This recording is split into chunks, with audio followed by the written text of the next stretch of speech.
Welcome back sa ating mga balitang basketball. Nasa 719 million ang inilaan ng Philadelphia 76ers para kay Tyrese Maxey, Paul George at kay Joel Embiid hanggang 2029. Napakalaking halaga mga idol. Ngunit sa pagsisimula pala ng NBA season ay marami na hong kinakaharap na mga challenges itong 76ers. Unang-una yung sa mga injury.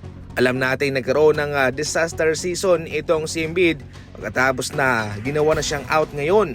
And definitely mga idol, out for the rest of the season na dahil sa kanyang paulit-ulit na knee injury. Samantalang si Paul George naman ay inconsistent. Tanging itong si Maxey lang, pero maging sila man ay mayroon ding mga injury mga idol. Ayon sa impormasyon, nagsama lamang ang Big 3 ng Sixers sa loob ng 13 games. At yung kanilang inilaan na 719 million na halaga para sa tatlong ito ay ang pinakamalaki mga idol para lang sa Big 3 na yan.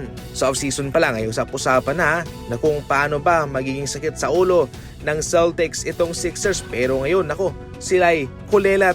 Well, totally mga idol, ganoon talaga, dapat na lang na mag-move on dito at abangan na lang kung ano ang kanilang maibibigay naman sa susunod na season. Samantala, sinabihan naman ni DeMarcus Cousins si Cooper Flagg na huwag ka munang magpa-draft. Bumalik ka muna sa Duke ng isa pang taon. Huwag ka munang magpa-draft sa ngayon kung saan Pelicans ang nakaabang sa'yo. Yan mismo mga idol ang advice ni DeMarcus Cousins kay Cooper Flagg. Well, definitely mga idol, hindi pa naman nakakasigurado itong si Cousins na yung Pelicans talaga ang makakasungkit ng first overall pick. Gayon pa man, syempre para sa isang manalarong katulad ni Cooper Flagg ay nais niya ding mapunta sa isang sikat na team, sa isang dekalibring team. Kahit saan kang mapuntang team ay babayaran ka pa rin naman ng malaking halaga. Syempre sa katulad ni Cooper Flagg, milyones na ang nag-aabang sa kanya. Ngunit sa kabilang banda, hindi rin maisasantabi yung posibilidad na gusto niya ring maglaro sa isang contender kaagad na kupunan. Para sa inyo mga idol, ano sa tingin ninyo na ina-advisean ni Cousins itong si Cooper Flagg na iwasan muna yung Pelicans at bumalik ulit sa Duke ng isa pang taon? Eto na ang laban. Golden State Warriors laban sa Pistons. Yamado ang Warriors dito. Samantalang yamado rin ang Boston Celtics laban sa Lakers. Saan ka? Kampihan na! Sa mga gustong sumubok dyan, ang link ay nasa comment section. Basic lang to, alam nyo na ang gagawin. Pipili ka lang at kung tama yung pinili mo, kung yun ang mananalo, aba syempre jackpot ka. Pagkatapos ma-downgrade mga idol, ngayon itong si Jackson Hayes ay doubtful na. 50-50 na siya mga idol sa kanilang laban kontra Boston Celtics.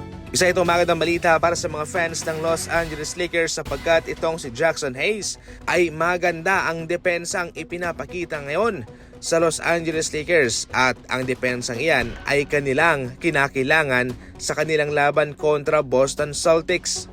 Sa kanyang huling laban mga idol, itong si Jackson Hayes ay nag-a-average na ng 8 points, 5 rebounds, 1 assist, 1 blocks per game, 75% sa field sa loob ng 22 minutes.